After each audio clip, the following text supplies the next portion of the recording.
Hey guys, it's Celine. It's Tuesday, Halloween, 31st of October. We got this far, didn't we?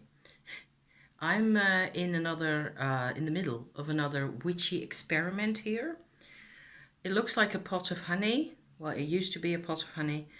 By now, this is beeswax and a couple of other things that I will tell you about, and coconut oil. The important ingredient here, apart from what I just said, is this. Okay, these are buds from the large poplar trees that grow right over there in my park, 100 meters from here. They make, the buds are already dropping again. So I collected a few. I've got like, I don't know, about a dozen or so over here that I cut in half to dry, which will probably be used as incense because you can stick them on a piece of tin foil over a tea light, for example, and it will just give the most wonderful fragrance. I've always personally been really fond of the smell of this poplar type. I think in the Americas they're called cottonwood. So I don't really see the connection with cotton myself, but there sure is to be one. So yeah. Why am I telling you all this? Sorry, I just had my coffee. So we're still getting started here. Is that I made a couple of sort of extracts from the poplar buds. I'm going to just keep swirling this around as I talk to you here. It says here Orangenblüten, that's German for orange blossom, which is what used to be in the pot. And there was a little scrape of it left at the bottom, but that won't have much of an influence, I'm assuming. The reason I'm telling you about this is that I made several extracts, okay, of the dried poplar buds. The poplar buds had been cut up and dried, left to dry in my living room here, under a bit of a tea towel or something like that for a month or two, maybe last year. And I put one portion in alcohol. So part of that was from the pharmacy. So just regular, I think it's 70% that they sell over here. I added some brandy to it at some point to, just top it up sufficiently.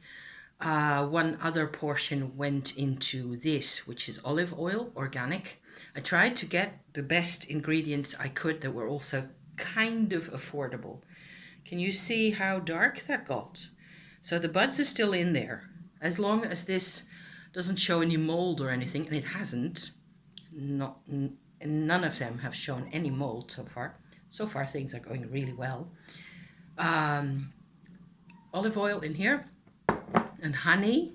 This is actually a recipe I read about and I was just instantly fascinated. People do this on the internet. If you Google poplar bud resin in cosmetics or something like that, you are bound to find your own, recipes or people's recipes that they've communicated.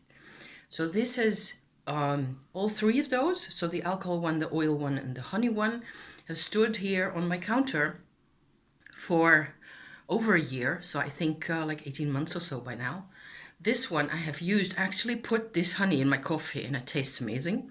It's a bit of an acquired taste, but personally I love it, so I can never have enough of this stuff, okay? It's a long story. We're getting there. I've added honey, new honey from the beekeepers direct that I can get in this town here where I am, as I was using it. So as it started getting depleted, I added honey to it. So one time. So this is like a second batch. It's also a bit crystallized at the bottom here. And I probably should be getting this out, or as long as there's no mold and it smells fine. So I'm just continuing on. Now the big thing, okay, the reason why I think this is such a big deal is that I made this mixture. As you can see, it isn't really all that well mixed. This was created in the same way as my melting pot over here in a pot of hot water over the stove. Very simple. This one contains a lot more beeswax than that one, okay? This one is supposed to be skincare cream. This is also skincare cream, and it works wonders. And that's what I'm here to tell you about today, is that beeswax and honey by themselves already have wonderful healing properties. I knew about that, and I was on the lookout for a cream to help heal cuts and bruises, basically. And the most, well, I would nearly say sensational episode that we had with this stuff over the summer was my husband. He had a torn cuticle. You know how you can have those that gets torn, and it was actually quite infected, and we didn't really bring a lot of stuff, and it was just getting really nasty, and we didn't want to go to the doctors because we were due to catch the boat to Ireland and this, that, and the other.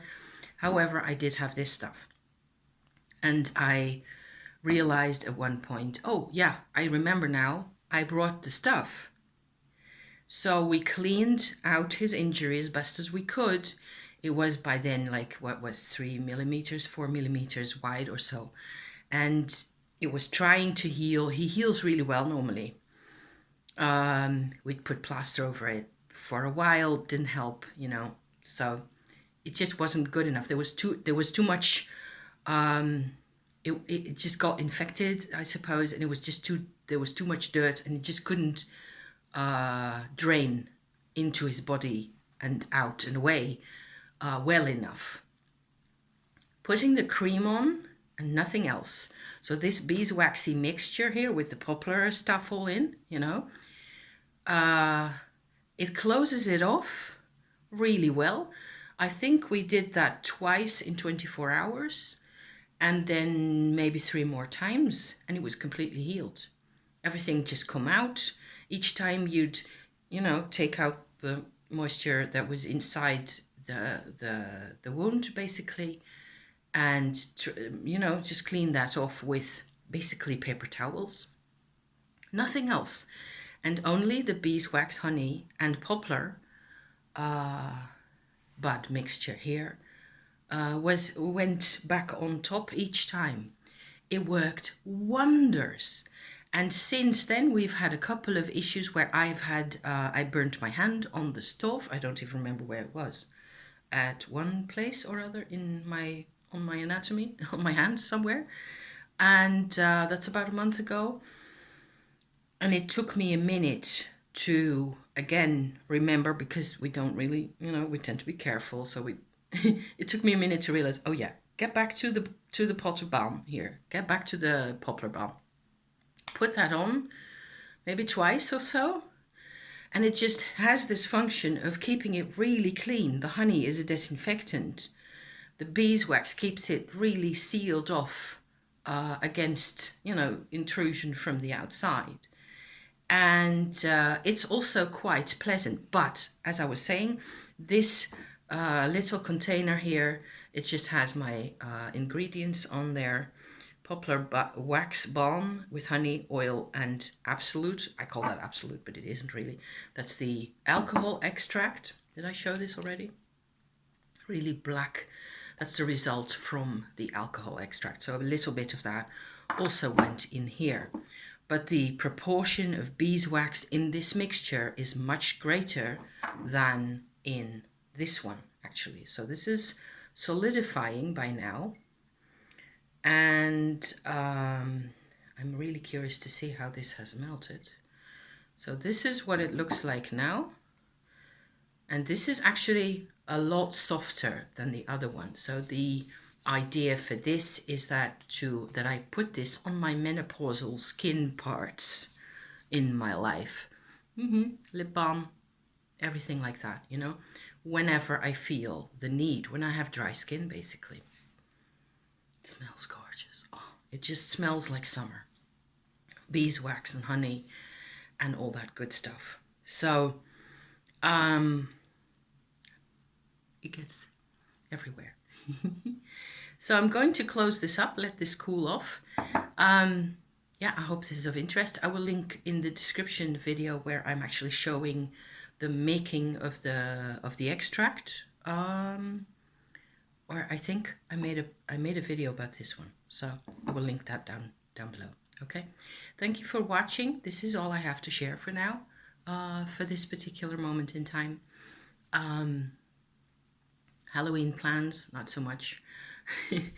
Dinner, and before that maybe some hoovering. The sun is shining though, and it may well be the last of the sunshine for this week, because they promised us a bucket load of rain, so in the Netherlands. Thank you for watching, and see you around next time. Okay, bye for now. Bye bye.